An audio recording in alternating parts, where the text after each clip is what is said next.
My name is Monica, and this is my scrap room. Many of my viewers have asked me to demonstrate some of my favorite tools.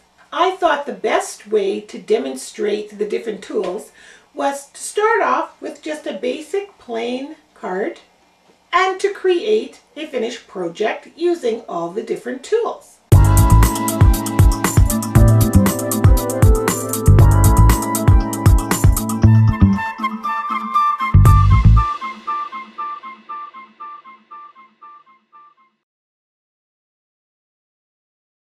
This gun is very lightweight, and you just push the trigger, press down, pull, release the trigger, and up, and it's a great adhesive.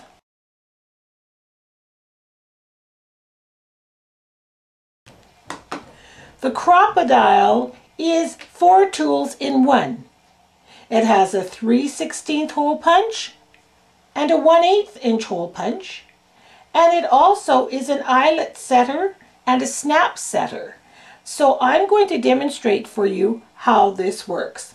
First, we'll go ahead and have a look at the hole punch. This is the larger hole here, the 3/16.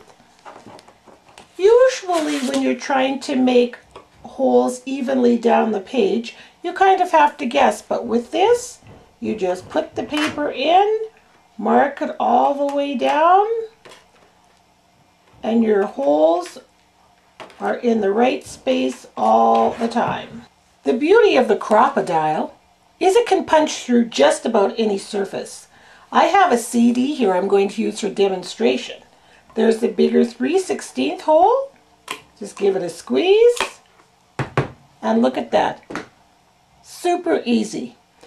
It comes with a set of instructions on how to set the eyelet setting feature. That's this part up here, these little black things. If you're going to be setting an eyelet, a 3/16 eyelet, you would first make your hole, which is the larger hole. Then you would set the gauge according to the package instructions. These parts are interlockable. They pull out and turn and set in. So for this one, it asks for A1. So I've already set those. Then you go ahead, take your eyelet, place it in your hole, take your Crocodile, put it through, give it a little squeeze, and it is set.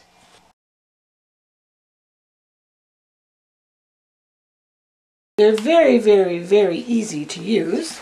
Take some paper here. The best trick I can tell you is to always face the bottom of the punch towards you so you can see what you're doing. Slip your paper in and give it a squeeze. And there you have a beautiful square.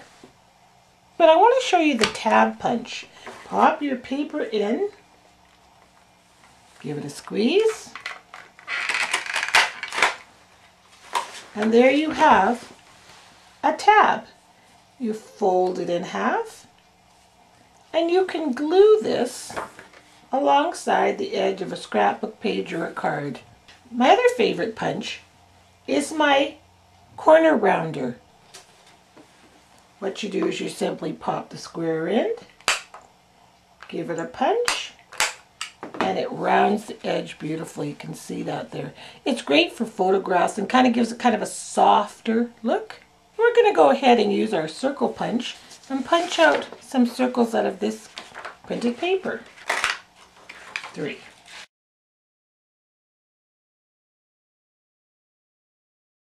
I altered this soap box so that I could keep all of my chalk inks inside.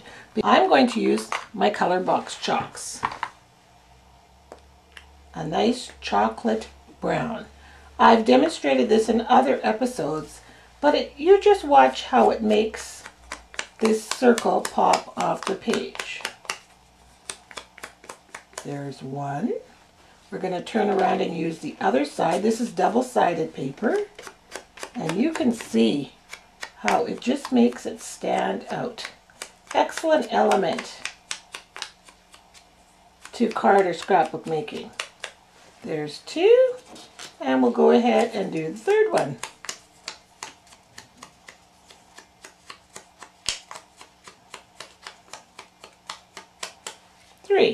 There we go. I think before I put my chalk away, I'm also going to use my chalk along the top and sides of the card.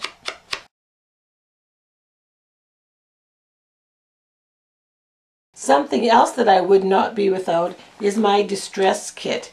It's just a case that I keep all of my tools in, like your common kitchen scrubber,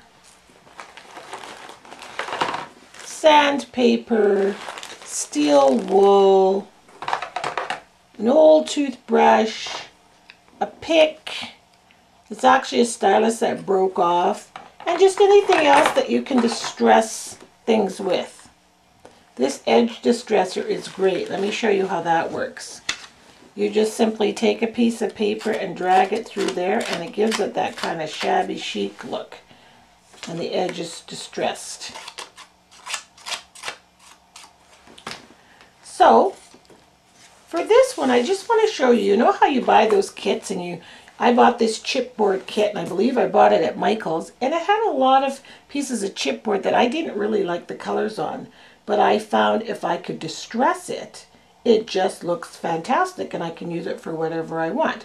So I'm going to start by doing that now. I'm going to take some sandpaper and distress this and rough it up so I can get it to where I can work with it and it looks the way I want it to look.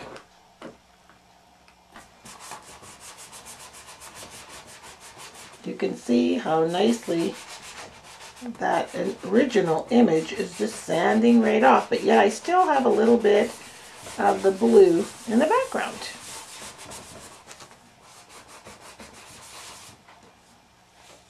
See? I'm going to take some of that same chocolate brown ink and I'm just going to ink around that distressed piece of chipboard, and then I'm going to take this cupcake rubber stamp, ink it up, just press that down on the chipboard. And we've got a faint little cupcake image in the back. I'm going to go ahead and take that Scotch ATG gun and I'm going to put some adhesive on the back of this big chipboard piece and just put that right down on the top of this card. Right there. Now I'm going to use a glue stick and just place the rest of the circles on the card in a random fashion.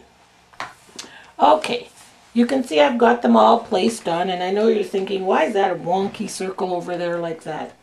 You notice how I always work in my elements of 3. And when you are working with circles on any surface, it's always good to have one go right off the edge and then simply turn it around and trim it.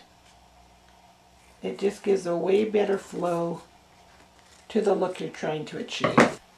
One great thing I love about this gun, it is amazing for adhering ribbon. The last element we're going to add to this shabby chic card are some eyelets. I've gone ahead and punched 3 holes across the bottom using the Crocodile. I just wanted to show you that it also punches through ribbon without fraying it. So now we're just going to attach the eyelets. So I hope that you have the opportunity to try out some of these tools next time you're scrapbooking. Well, that's it for this episode. I know some of you are like me and you purchase tools and then they just gather dust, but I hope the explanation of how to use some of these tools will inspire you to start creating more and more projects.